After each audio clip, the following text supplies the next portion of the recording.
aussi. Alors le harcèlement, pour moi, il a démarré en fait lorsque j'ai eu 7 ans. En fait, de 0 à 7 ans, j'ai grandi dans une cité du 93, Seine-Saint-Denis. Mais c'était les meilleures années de ma vie en fait, quasiment, parce que en fait on était en une communauté d'Araméens dont je fais partie en fait. Et il y avait beaucoup d'enfants de mon âge. Il y avait plusieurs familles qui vivaient là. Et du coup j'avais beaucoup d'amis de mon âge dans la cité. Et à l'époque c'était pas dangereux. On pouvait jouer ensemble dehors, presque sans surveillance, en bas des bâtiments. Et franchement j'en ai un très bon souvenir. C'était vraiment la période de mon enfance la plus heureuse. Comme quoi, on n'est pas obligé de vivre dans les beaux quartiers pour être heureux. Et malheureusement, ou heureusement plutôt, à l'âge de 7 ans, mes parents ont réussi donc à faire construire une maison, toujours dans le 93, mais dans une ville un petit peu plus bourgeoise, on va dire, entre guillemets, hein, parce que c'est pas non plus Paris 16e, mais c'était déjà beaucoup mieux que là où j'ai grandi. Donc de 0 à 7 ans. Et là je me retrouve dans une nouvelle école avec des gens que je ne connais pas et qui me jugent en fait, qui me jugent. Pourquoi? Parce que je ne parlais pas très bien français quand j'étais petite, forcément, car le français ce n'est pas ma langue maternelle. Et le problème dans cette école, c'est qu'il n'y avait pas de mixité en fait. Ces années-là, il n'y avait pas encore de mixité. C'était les années 90. Et donc j'étais parmi l'une des rares étrangères, en tout cas d'origine étrangère, car je suis née en France quand même. Et on se moquait pas mal des petits qui ne parlaient pas bien français. Et donc j'ai eu beaucoup de mal à me faire des copines. Il y en a une en fait qui est venue vers moi dès le premier jour, avec qui je me suis entendue tout de suite, car malheureusement elle aussi, la pauvre, elle était victime de moqueries. Donc en fait, si vous voulez, on s'est entraidés toutes les deux, voilà, face aux autres. Ça nous a rapprochés, car elle aussi était un peu victime d'harcèlement scolaire. Et voilà, et c'était ma meilleure amie, ma seule vraie amie, on va dire. Mais ça suffisait pour moi, j'étais déjà très très très reconnaissante, car cette personne m'a beaucoup aidée. Je n'oublierai jamais. Elle m'a beaucoup donné aussi, elle me donnait beaucoup de jouets, elle m'invitait tout le temps chez elle. Sa mère m'adorait, je m'entendais super bien avec sa famille et franchement grâce à elle j'ai pu surmonter ces épreuves. Je n'étais pas toute seule heureusement face à ces moqueries, des moqueries vraiment en plus c'est limite raciste quoi, franchement comment on peut dire à des enfants, comment on peut éduquer des enfants comme ça quoi. Bon, c'est vrai qu'à l'époque il n'y avait pas de mixité, donc je peux comprendre que c'était peut-être bizarre pour eux ou c'était nouveau, mais voilà, bon, je pense que de nos jours ça a changé, donc ça va. Voilà pour vous dire donc ma première période où j'ai subi du harcèlement scolaire, tout simplement parce que je ne parlais pas bien le français. Parce que moi j'ai appris le français à l'école en fait. À la maison je ne parlais pas français. Ma langue c'était l'araméen. À l'époque j'avais honte. J'avais honte, vous vous rendez compte? J'avais honte de parler araméen. J'avais honte quand ma mère parlait l'araméen devant mes amis, devant mes camarades. Mais aujourd'hui je me dis mais n'importe quoi. C'est une fierté de parler une langue aussi ancienne aussi rare. Au contraire, c'est une fierté. Mais quand on est petit, on ne sait pas. Quand on est petit, on écoute les moqueries des camarades.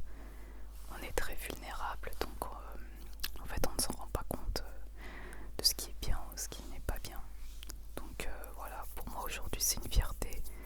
Je regrette même de ne pas pouvoir pratiquer mon araméen plus souvent parce que forcément on n'est pas beaucoup à le parler, donc j'ai pas souvent l'occasion de le parler, sauf quand je vais chez ma famille à l'étranger. Donc voilà, donc ça c'était la première partie. Ensuite je pense que le pire c'était le collège, donc ça c'était la partie primaire, donc du CE1 au CM2. Ensuite la partie collège, donc à partir de la 6e. Alors là c'était encore, je dirais, un peu plus compliqué, parce que c'est l'âge de l'adolescence. Donc on commence à être ado, le corps commence à se transformer. Et pour s'habiller, c'était une galère pour moi, parce que en fait moi j'avais pas de grande sœur pour me dire, pour me conseiller sur les tenues vestimentaires, sur comment se coiffer, voilà, se mettre en valeur. Et en fait moi je voulais toujours me cacher. En fait j'avais honte de moi, j'avais honte de mon corps et je voulais passer inaperçu. Alors qu'est-ce que j'ai fait? Déjà j'avais toujours la même coiffure, donc les cheveux attachés en queue de cheval, l'arrêt au milieu, donc c'était pas très joli. Et puis à l'époque j'étais trop jeune, donc ici je m'épilais pas les sourcils, donc j'avais les sourcils très épais, limite mono-sourcils quoi, vous voyez. Qu'est-ce que j'avais d'autre comme défaut? Je commençais à devenir myope, donc je portais des lunettes à un moment donné. À partir de la 5e, je crois que j'ai commencé à porter des lunettes, car je pouvais plus voir du tout le tableau, c'était impossible. Même en étant collé devant, j'arrivais plus à voir. Et puis surtout, je m'habillais toujours en survêtement. Alors ça, survêtement, c'est-à-dire un sweat large ou un pull large de sport, vous voyez, avec écrit en gros, je vais pas dire les marques, mais voilà, les marques de sport.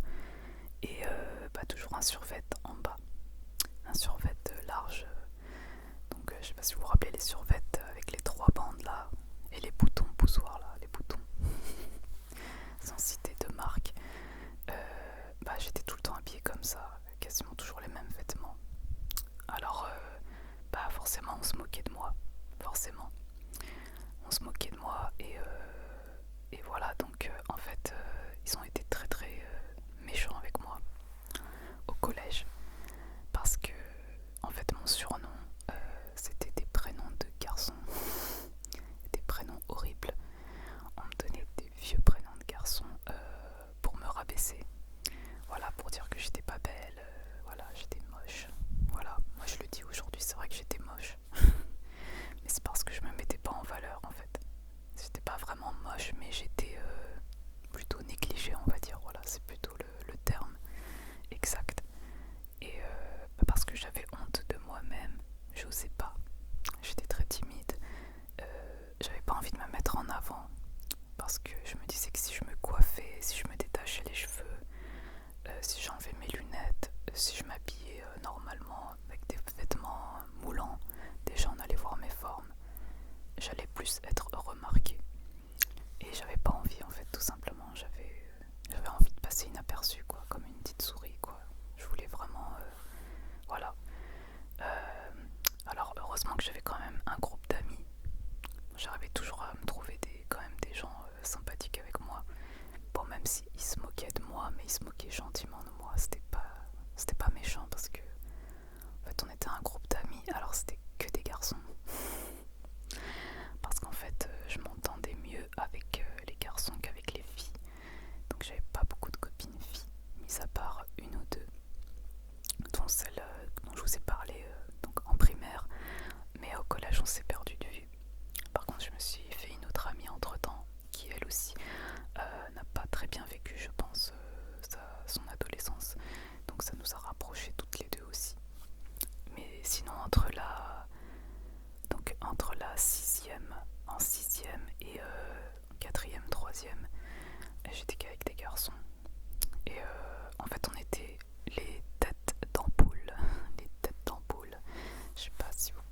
souvent les intellos ils peuvent pas être toujours forts en sport aussi. Et c'était très marrant parce que voilà, on se faisait la compète entre nous. J'étais la seule fille du groupe et ils étaient 3 garçons. Donc c'était très marrant.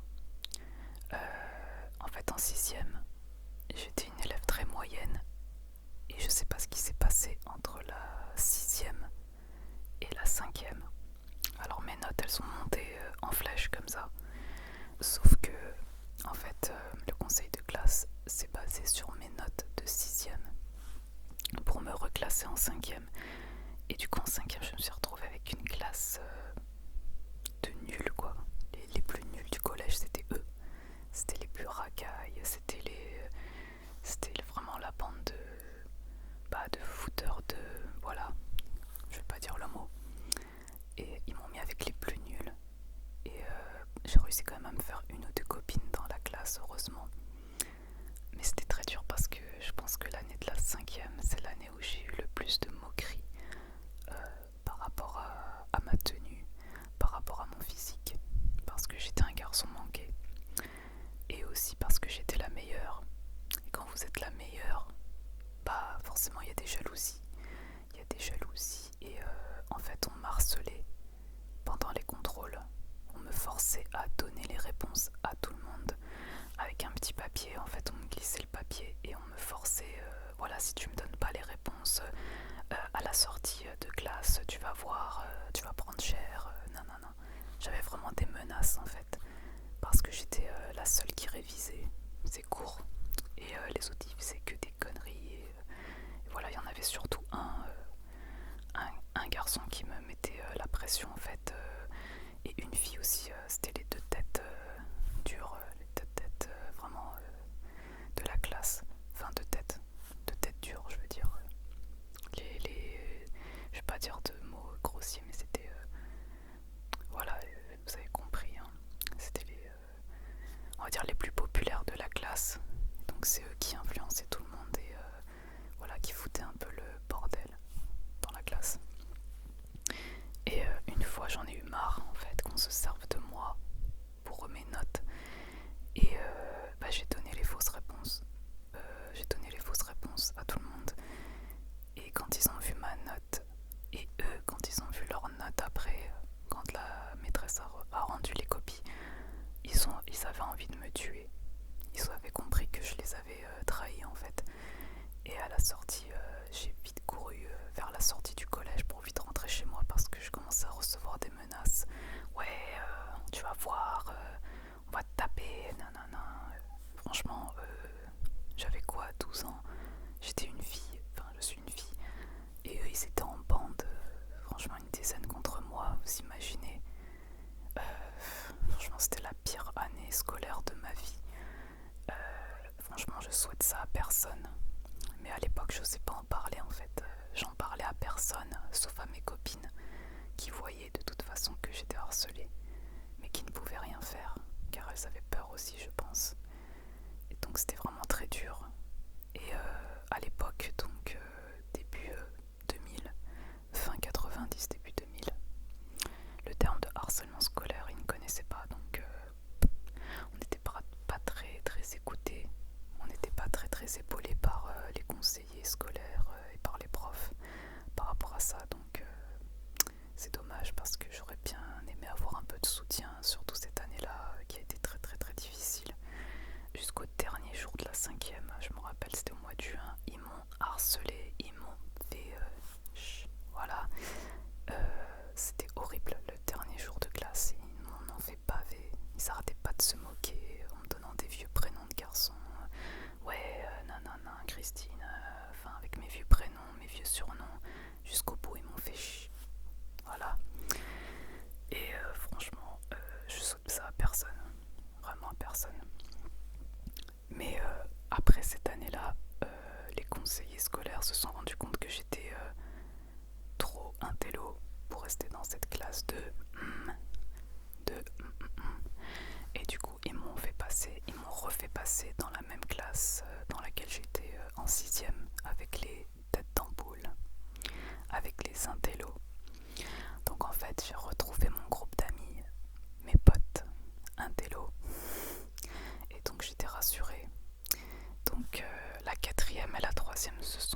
classe malheureusement, mais on se retrouvait pendant les pauses et à la cantine.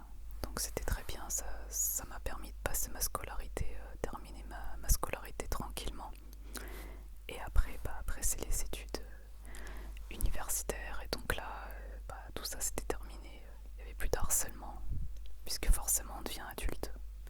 Donc les gens, à part réviser, étudier, pour donner le meilleur d'eux-mêmes, pour réussir les concours, ils vont pas passer leur temps à moquer les autres. Je pense qu'ils n'ont pas que ça à faire. Puis surtout, ils ont mûri, ils ont grandi, donc après c'est terminé, quoi. On va dire que pour moi, le harcèlement c'est terminé à partir du lycée. En fait, ça s'est tassé progressivement pour finalement se terminer net vraiment à la fin du lycée, début de la fac. Donc là, c'était mon histoire. Et maintenant, si j'avais des conseils à donner aux personnes qui subissent la même chose, moi je vous dirais qu'il faut en parler autour de vous. Surtout que de nos jours il y a beaucoup de structures maintenant qui se sont développées au fil des années. Maintenant ce n'est plus un sujet aussi tabou que ça. Donc il ne faut surtout pas hésiter à en parler à vos parents, à vos frères et sœurs si vous en avez, à vos amis, à vos camarades, les camarades qui vous écoutent, aux conseillers scolaires, enfin voilà, même aux professeurs, hein. Il y en a qui sont très à l'écoute, qui sont maintenant sensibilisés aux problèmes, qu'à l'époque on n'était pas très sensibilisés à ce problème-là.